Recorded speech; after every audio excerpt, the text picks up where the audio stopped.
My name is Walter Grayson.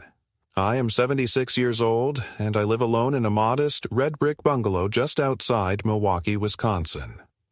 I've been retired for over a decade now, having taught high school history for nearly 40 years.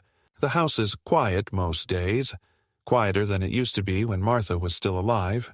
She passed away 6 years ago, just after Thanksgiving, and since then the days have unfolded like slow, predictable pages of a book I've already read too many times. My routines are steady and plain. I rise at 6, make oatmeal, read the newspaper, and drive to the post office 3 times a week, even if there's nothing in the mailbox. Sometimes I stop by the library or the diner on 53rd Street, where old-timers like me sit in silence or chat about things that don't matter much anymore. The car I drive is a 1998 Ford Taurus, green with a slight rust spot on the rear bumper, and I keep it spotless. Martha used to joke that I treated it better than I treated myself. But she loved that car too. We bought it together in the spring after our 25th wedding anniversary and drove it up to Door County every summer for nearly 2 decades. That car is more than just transportation. It's a piece of my life, a rolling album of memories that still smells faintly of her rose-scented hand cream and the lemon air freshener she insisted on hanging from the rearview mirror. My daughter Melissa has never understood why I keep it. She says it's outdated, unsafe, inefficient, a dinosaur, as she puts it with that half-smile she wears when she wants to sound reasonable but still get her way. She lives about 30 minutes away, in a sleek, modern house with glass railings and quartz countertops and one of those refrigerators that tells you when the milk is low. Her husband, Stuart, is in real estate or finance. I never really understood which, and he never bothered to explain. Melissa visits about once a month, sometimes with Stuart, more often alone. The visits are brief, polite, a little cold around the edges. She brings me gluten-free muffins or organic teas I never asked for and straightens things that don't need straightening. You should consider a retirement community, she often says, walking from room to room like a realtor showing a property. Some place with amenities, somewhere you don't have to worry about lawn care or winter shoveling. I nod, but don't respond. I know she means well, or at least I used to believe that. Lately, I'm not so sure. Last Christmas, she gave me a subscription to a meal delivery service and canceled my Sunday paper without asking. Said it was a waste of money and that I could read the news online. I didn't argue. I just called the Journal-Sentinel and reinstated it myself. It's not that I hate technology. I've got a smartphone and I know how to use email, but I like the feel of paper between my fingers. I like things I can hold. And, most of all, I like the car. That's where the trouble really started, with the car. A month ago, Melissa came by on a Wednesday afternoon, unannounced. She had that tone, the one that tells me a decision has already been made and I'm just being informed out of courtesy. "Dad," she said, not even bothering to sit down, "it's time to sell the Taurus. You don't need it. You barely drive, and let's be honest, it's not safe anymore. What if the brakes fail? What if you get stranded somewhere? I can set up a ride service for you. There's an app for seniors now. You'll never have to worry about parking or maintenance again." I remember setting down my coffee, watching the steam curl upward while my heart clenched slightly. Not from fear or stubbornness, but from the familiar ache of being managed. I tried to keep my voice calm. "The car's fine, Melissa. I've kept it in good condition. I just had the oil changed last month." "It's 25 years old, Dad," she said, exasperated. "It's time." I could tell she wasn't going to drop it. But what stung wasn't the suggestion. It was the way she said it. Like I was some doddering fool clinging to junk. Like I couldn't be trusted to know what I needed or wanted.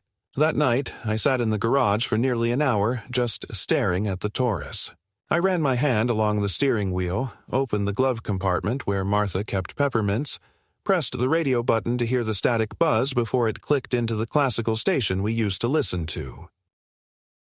I thought about what Melissa said, and I wondered, when did my daughter stop seeing me as a man and start seeing me as a burden?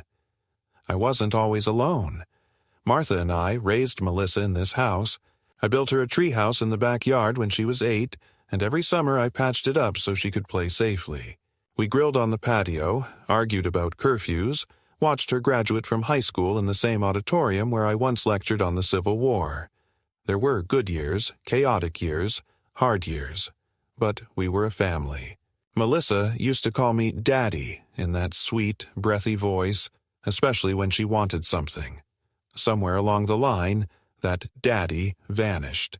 Now it's just Dad, clipped and businesslike. She tells me what's best, what's practical, what makes sense. She never asks how I feel about any of it. Maybe that's my fault. Maybe I stopped being open after Martha died. Maybe I turned too quiet, too set in my ways. Or maybe Melissa changed more than I realized. Her world is slick and fast, full of credit scores and lifestyle upgrades. Mine is made of quiet mornings, black coffee, and old cars with stories. And lately, I've begun to suspect that Melissa's concern isn't just about my safety. There's something else in her eyes when she talks about the car, a glint of calculation, as if she's already spent the money in her head. Stuart's business hasn't been doing well. She let that slip last year when I offered to pay for Hazel's tutoring. Maybe they need help again. Maybe she sees the Taurus not as a relic of my life with Martha, but as a quick way to cover a repair, a payment, a debt. She forgets that I notice things, that I was once a man whose job it was to read between the lines, to understand the subtext of a story. And this story, hers, is full of omissions. So I wait. I say nothing. I keep my keys in my coat pocket and the Taurus gassed and ready. And I remember what Martha once told me the last summer we went to Door County together. We were sitting on a picnic blanket near the lighthouse, eating turkey sandwiches, and she said, "Walter, people will always think they know what's best for you. Smile, nod, and when the time comes, do what you believe is right." That's what I intend to do. It happened on a Thursday afternoon in early spring, one of those days when winter still lingers in the shadows, even as the sun pretends it's already April. I was in the garage polishing the dashboard of the Taurus with an old flannel rag, the kind Martha used to fold into quarters and tuck in the linen drawer. The garage door was open, letting in the crisp air, and the radio was playing softly. Some Mozart concerto, I think. That's when Melissa arrived, unannounced as always, but this time she wasn't alone. Stuart was with her. I heard the crunch of their tires on the gravel and straightened my back instinctively. There was something about Stuart's presence that always made me tense, like being watched by a man who was appraising you not as a person, but as a liability. He got out of the car slowly, adjusted his designer sunglasses, and glanced around like he was assessing a property for resale. Melissa wore her usual uniform of intention: sleek blazer, clipboard, and that purposeful stride that used to be charming when she was a teenager pretending to be in charge of her lemonade stand. Now, it just made me brace for trouble. "Dad," she called out, stepping into the garage without waiting to be invited. "We need to talk." Stuart followed, hands in pockets, eyes scanning the shelves of tools and oil cans like they offended his sense of order. I turned down the radio and faced them, the rag still in my hand. "What's this about?" I asked, trying to sound casual, though I could feel the unease already coiling in my stomach. "We've found a buyer for the Taurus," Melissa said, as if that were the most normal sentence in the world. "It's a private collector in Madison. He restores vintage sedans. He offered $4,500, cash." I stared at her for a moment, unsure if I'd heard correctly. "You did what?" She gave a little sigh as if I were a child refusing his vegetables. "Dad, come on. You haven't taken it more than 5 miles in the past month. You told me yourself your knees hurt when you drive, and you haven't been to Door County since Mom passed. Stuart knows the market. He says the value is going to drop soon." "It's the best deal we're going to get." I looked at Stuart, who gave me a bland nod as if to confirm the statement. "I didn't ask for it to be sold," I said, trying to keep my voice level. "You didn't even talk to me first." "We're talking now," Melissa replied briskly. Look, it's just sitting here collecting dust, and we could use the space for storage. You know, reorganize things, maybe clean out that cabinet full of old stuff. Besides, it's not just about the car, it's about your safety, Dad. What if you forget to check the brakes? What if something happens and no one's around? There it was again, that veiled accusation wrapped in concern, that gentle suggestion that I was starting to slip. I check the brakes regularly, I said, and I don't drive if I don't feel sharp. You know that. You think you're sharp, Stuart said, finally speaking. His voice had that smug, polished edge that made me want to grind my teeth. But even the sharpest knives get dull with time. We just don't want to see something happen to you, or someone else. I felt the heat rise in my chest, but I didn't let it show. Instead, I folded the rag and placed it on the workbench. "And what do you need the money for?" I asked. "Is this about you two?" Melissa stiffened slightly. "Number. This is about what's best for you." "So this buyer," I said slowly. "Did he contact you or did you go looking?" There was a brief pause. "Stuart made some calls," Melissa admitted. "He found someone through a friend. The guy's coming this weekend to take a look." I nodded slowly, taking it in. "And what if I say no?" "Dad," Melissa said, and now her voice took on that brittle edge I recognized all too well, the one she used to use when she was 16 and grounded, trying to convince me to let her out of the house. "This isn't about permission. This is about responsibility. We've already set things in motion. The man's coming whether you like it or not." My hands clenched at my sides. "You had no right." "We're your family," Stuart said. "We have every right to step in when you're not thinking clearly." "I'm thinking just fine," I snapped. "You're the ones making decisions behind my back. That's not family. That's manipulation." Melissa looked away, clearly trying to keep her composure. "I knew you'd react like this. I told Stuart. But you're being irrational. You've let sentiment cloud your judgment. It's just a car." I wanted to scream. Just a car? This car had held my wife's laughter, our shared silences, the long rides into the countryside when we didn't need to speak because just being near each other was enough. It had carried birthday cakes, library books, grocery bags, and fragile conversations about end-of-life plans. It was where I sat the night after she died, gripping the steering wheel because it still smelled like her. But I didn't say any of that. I just looked at them both and said, "You're wrong. It's not just a car, and you've gone too far this time."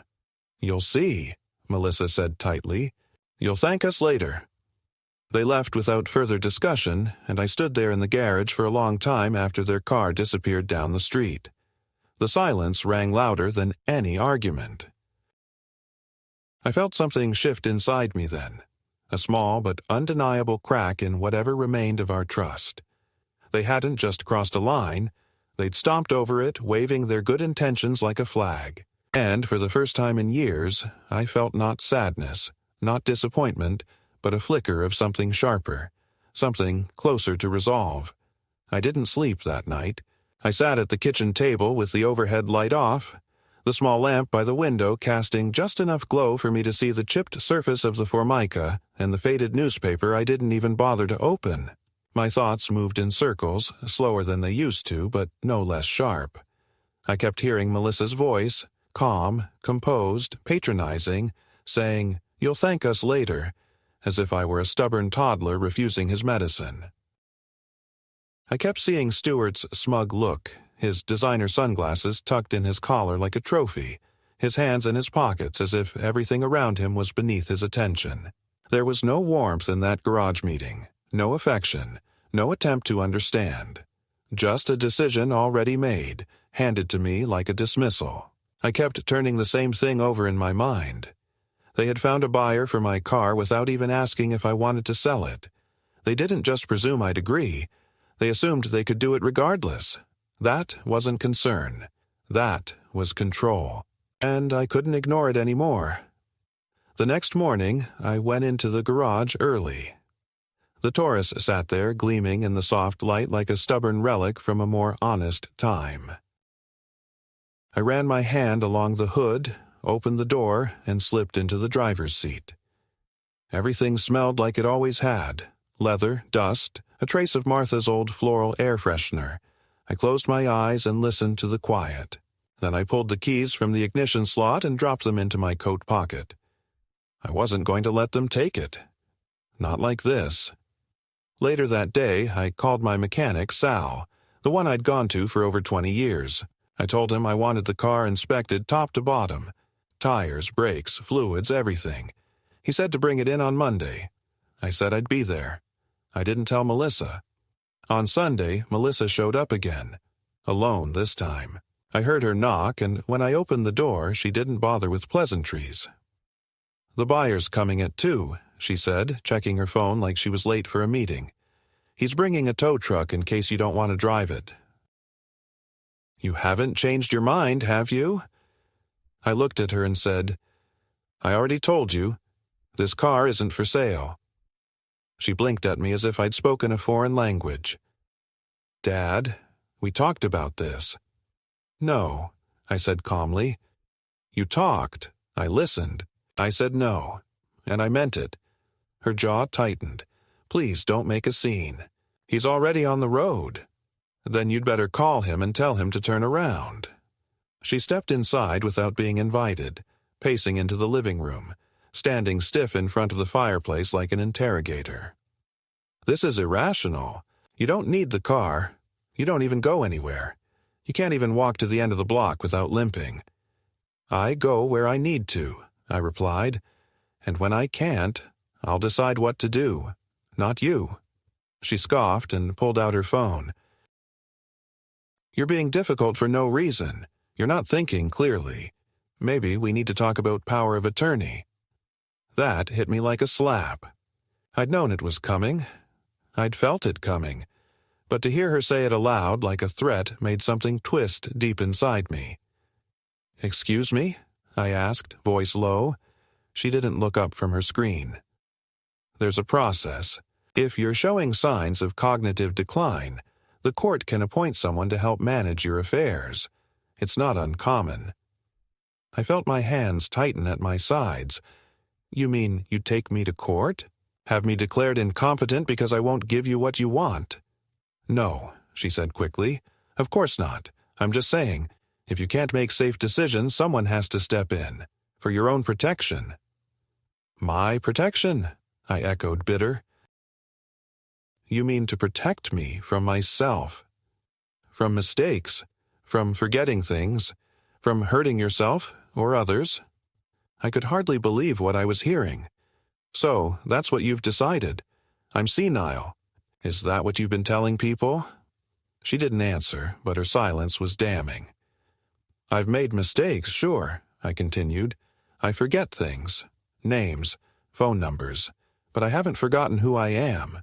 I haven't forgotten how to drive a car, how to live my life, how to recognize manipulation dressed up as kindness."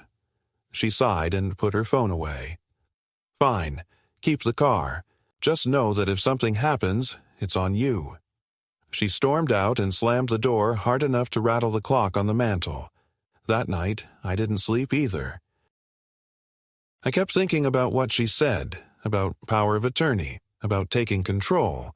I remembered stories from neighbors, men I'd known at the library or church who had been quietly shuffled into care homes because their children claimed it was necessary. One of them, Harold, used to sit beside me at the diner every Thursday. One day, he just vanished. I later learned his son had filed for conservatorship after Harold wrote 2 checks to the same charity. No one asked if Harold was okay. They just took the pen out of his hand and locked the drawer. I wasn't going to let that happen to me. On Monday, I drove the Taurus to Sal's. He gave it a thorough once-over and told me the brakes were in good shape, the fluids clean, the battery strong. "She's got years in her, Walt," he said, patting the hood like it was a loyal dog. "Don't let anyone talk you out of her unless you're ready." I thanked him and paid in cash. As I was leaving, I asked him if he ever appraised vehicles for insurance or legal purposes. "Sure," he said. All the time. Want me to write one up? I nodded. Yeah, I might need it soon. Something wrong? He asked. I didn't answer. I just looked out at the road and said, Not yet. But it's coming. That evening, when I got home, I noticed something strange. The garage door was unlocked. I always locked it. Always.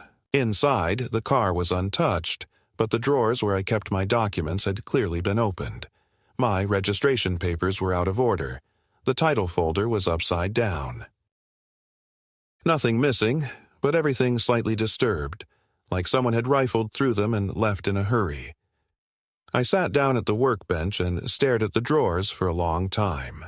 Then I went inside, locked the door, and put the keys to the Taurus under my pillow.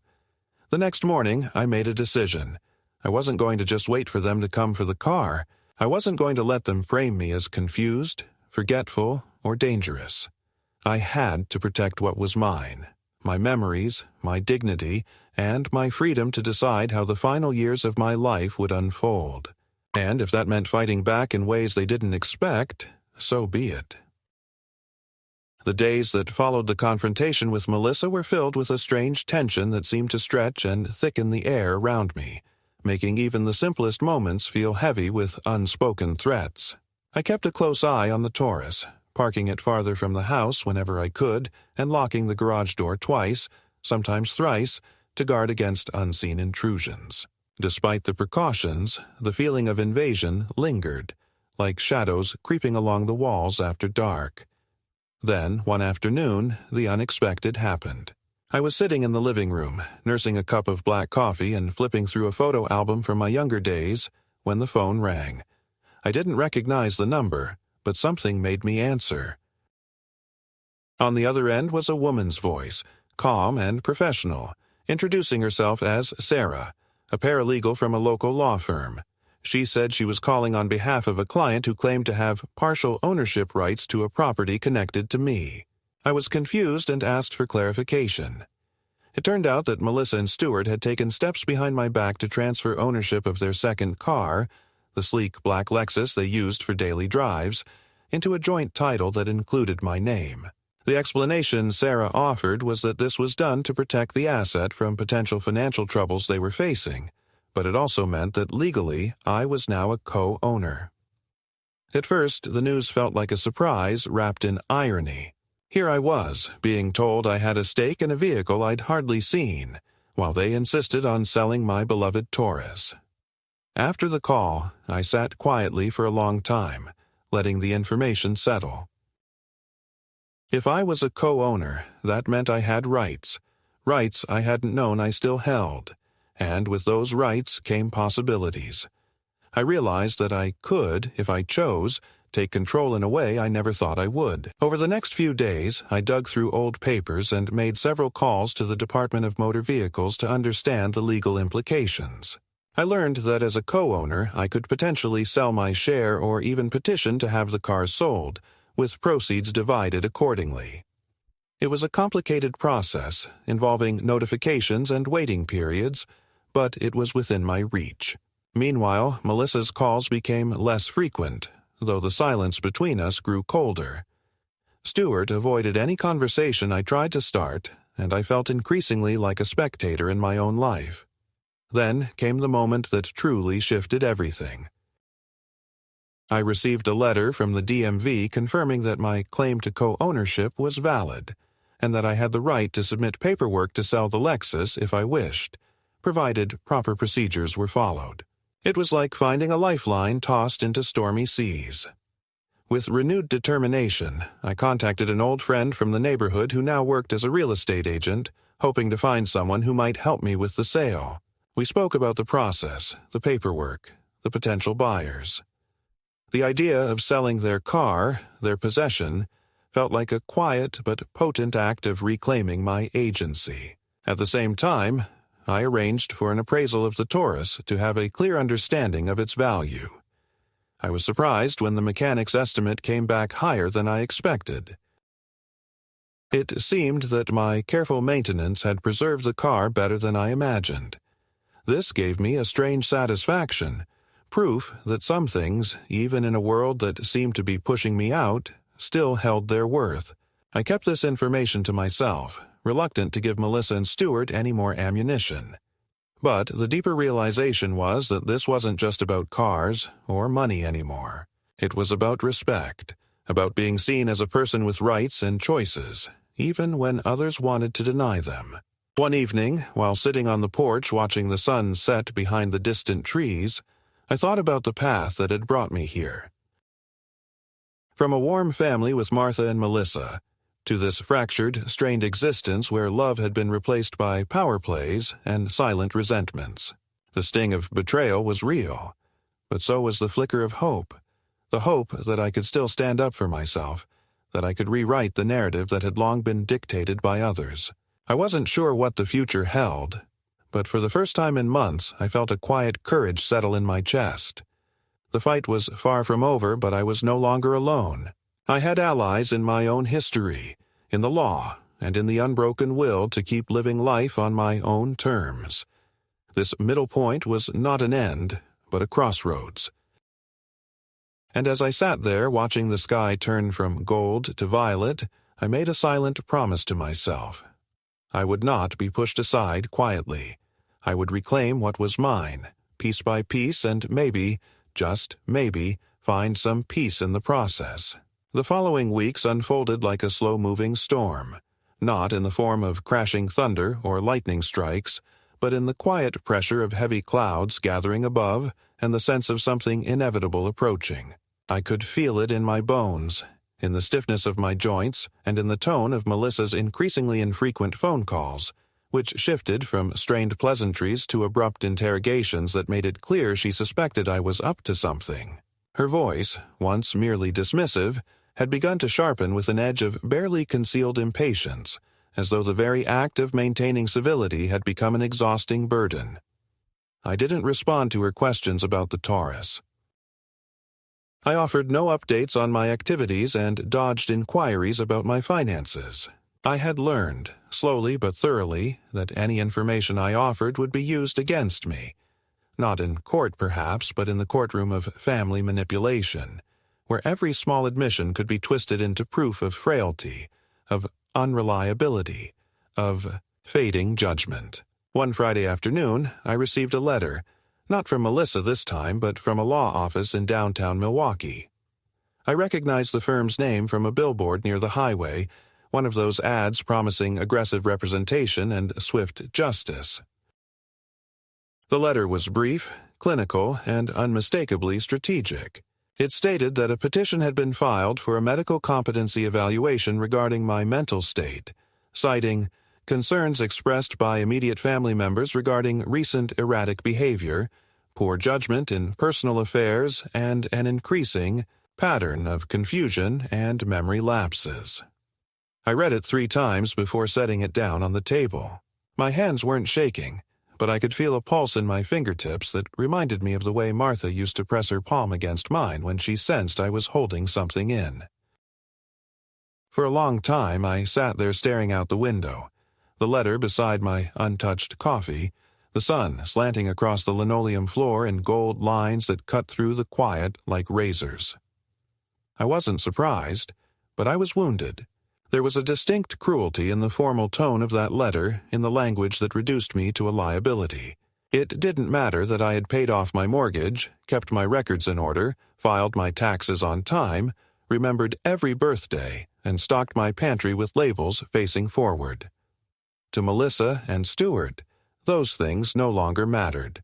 What mattered was the narrative they had begun to weave, that I was slipping, faltering, declining, and that narrative would serve them better than the truth ever could. That evening, I called a former student of mine named Carl Dunning, now a practicing attorney who specialized in elder law. He'd once written a term paper on the constitutional limits of guardianship and, ironically, quoted me in the opening paragraph. When he answered the phone, there was a moment of hesitation before he said, "Mr. Grayson."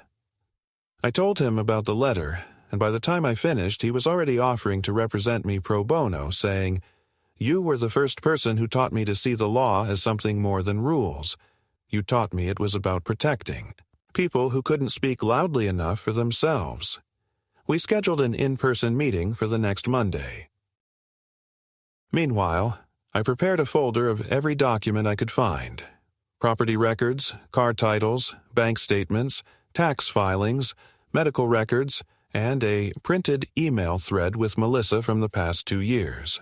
I even included photographs of the Taurus and a timeline of events, annotated in my own handwriting. I treated it like a lesson plan, something I used to build and revise until it could withstand the scrutiny of 30 restless teenagers. On Monday morning, Carl read through everything with an expression of quiet disbelief. "They're really going for it," he said, flipping through the medical report Melissa had attached, signed by a doctor I'd never met. "This isn't just a push, it's a shove." "What can I do?" I asked. "We challenge it. We ask for an independent assessment, and if necessary, we bring in character witnesses, records, whatever it takes. You're competent, Mr. Grayson. You're articulate, organized, and aware of your rights. This is about money, not memory loss." I nodded, grateful but weary. Carl filed the motion by the end of the day. That night I found it difficult to sleep. I kept thinking of the way Melissa used to sit at the dining table doing her homework while I corrected papers. The way she'd ask questions about Roosevelt or the Louisiana Purchase, wide-eyed and curious. I remembered the smell of her shampoo when she hugged me, the scrape of her bicycle on the sidewalk as she rode in loops around the block. I had loved her, truly, with the full capacity of a father's heart. But that girl was gone now, replaced by a woman who looked at me and saw nothing but an obstacle between her and whatever it was she thought she deserved. Days passed in a blur of meetings and paperwork. Carl arranged for a neurologist and a gerontologist to examine me. I passed every test they put before me: recall, logic, motor skills, reflexes, with results that placed me well above average for my age. The doctors shook my hand and told me I had nothing to worry about. But I worried anyway. I worried about what it meant that my own daughter had tried to declare me unfit. I worried about what would have happened if I hadn't fought back. One afternoon, a neighbor named Florence stopped by with banana bread.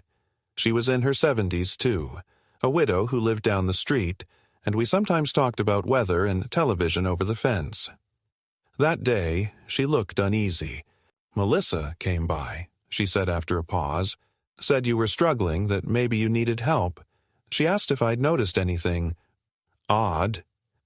I thanked Florence, took the bread, and closed the door gently behind her. I didn't need to explain. The shame was already thick in my throat. Melissa had been sowing seeds in the neighborhood, trying to build a case, and that's when I made the decision that would change everything. I called the DMV and submitted the necessary paperwork to begin the process of claiming the Lexus as abandoned property, citing over 6 months of non-use and documentation of my legal co-ownership. At the same time, I contacted Carl and asked him to help me explore options regarding my financial relationship with Melissa, namely the joint account I'd kept open since she was in college. We reviewed the transfer history, and it became clear that for years she had been withdrawing monthly deposits without a single note of thanks. I had given freely, hoping it was helping her through rough patches, but now I saw it for what it was: a silent, one-way siphon of obligation. Within the week, I had closed the account and moved the remaining funds to my personal portfolio. It wasn't vengeance. It was liberation. And it wasn't long before the silence shattered. Melissa called 3 times in one evening, each message more frantic than the last. In the final one, she said, "Dad, you can't do this. We were just trying to help. Call me back." I didn't. Instead, I walked out to the garage, opened the door, and stood beside the Taurus. It was dusk, the air just beginning to cool. The car gleamed in the soft light, unchanged, unmoved, undiminished. I climbed inside, shut the door, and for a moment I just sat there, breathing in the familiar smell of leather and age and memory. Then I turned the key, listened to the engine purr to life, and knew, whatever happened next, I was ready. It was early morning when the official letter arrived, slipped through the mail slot like any other envelope, unmarked, almost innocent. The seal in the corner was from the county court, and the text within was short and brutal. The petition for medical conservatorship filed by Melissa Hollis had been formally denied. The findings from the independent medical examinations were cited plainly. No evidence of cognitive decline, no signs of dementia, no clinical justification for limitation of personal or financial autonomy. The language was cold, factual, but as I read it, I felt something inside me thaw that I hadn't realized had gone numb, the part of me that still believed in justice. I folded the letter neatly and placed it beside my coffee. The silence in the house felt different that morning, not heavy and stifling, but spacious and clear, as if something long lodged in my chest had been lifted. I walked out onto the porch, letting the screen door slam behind me. The air was cool, sweet with the smell of damp grass. For the first time in weeks, I allowed myself to breathe without measuring it against anxiety. But I knew, deep down, that this wasn't the end. That Melissa wouldn't retreat quietly, not after losing control of the narrative she'd spent months shaping. I was right. 2 days later, she came unannounced. I saw her silver SUV pull into the driveway from the kitchen window and watched her sit in the driver's seat for nearly 5 minutes before she got out. She wasn't wearing makeup. Her hair was loose, disheveled in a way that was unnatural for someone as polished as she'd always been. She knocked once and opened the door without waiting. I stayed seated. "Dad," she said, her voice soft but brittle, "can we talk?" I nodded toward the chair opposite me and waited. She sat down and looked around the kitchen like she didn't recognize it. "I didn't want it to come to this," she began, eyes glossy with what might have been emotion or calculation. "I was scared. You were acting. Closed off. Secretive. It felt like you were slipping away." I let her speak. "You were always so careful, so organized. And then suddenly you wouldn't answer questions, wouldn't talk to me about the car, the money, anything. Stuart said maybe it was time we stepped in before something irreversible happened." Her voice cracked at the end, but I couldn't tell if it was real. I looked at her and said calmly, "You tried to take my autonomy." "I was trying to protect you," she said, louder now, desperate. "From what?" I asked. "From loneliness? From a quiet life you don't understand? Or from my ability to say no?" She looked down.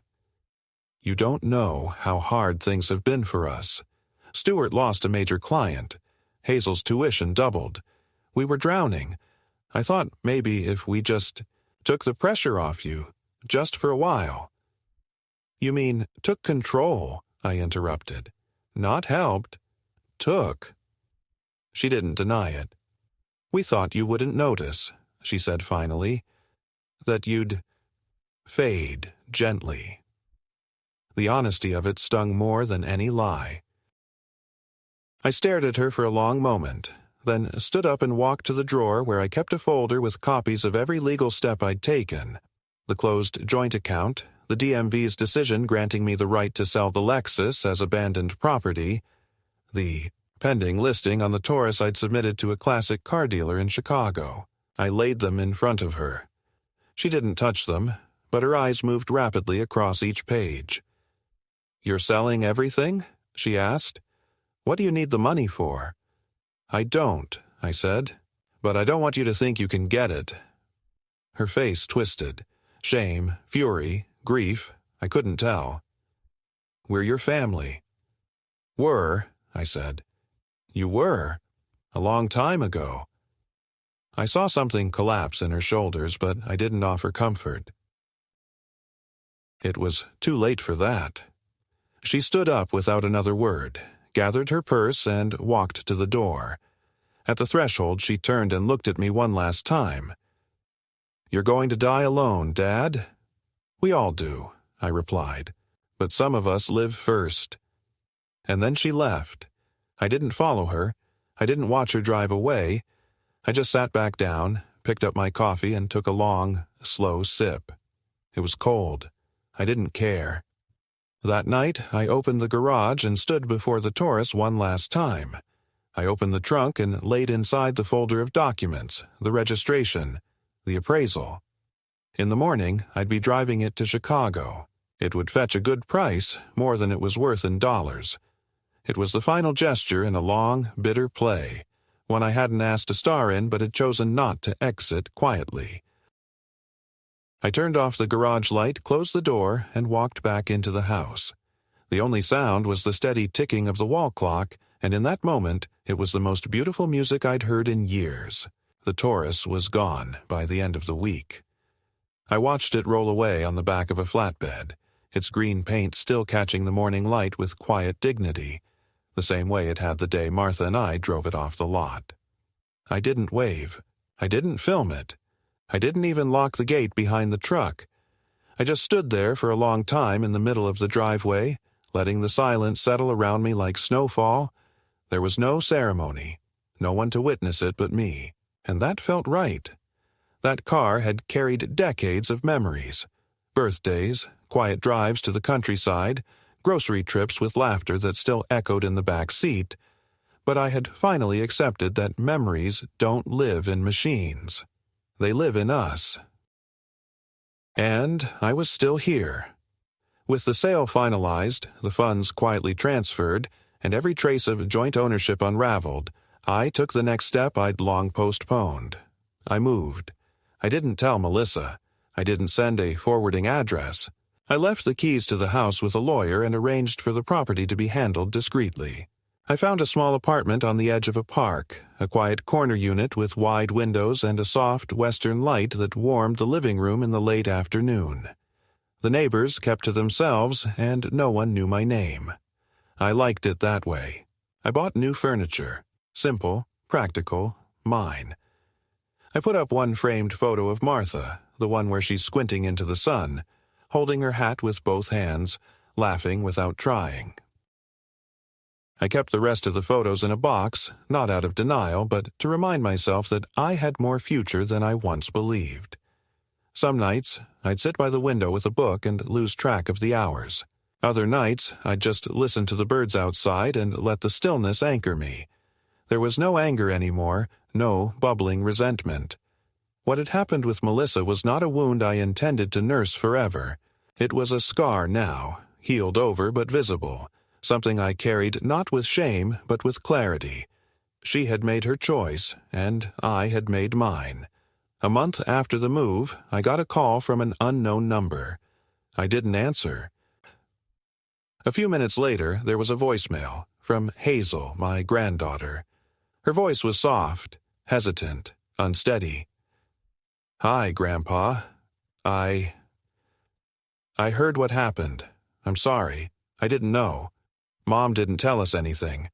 I'm not calling to ask for anything. I miss you, and if you ever want to talk, I'm here."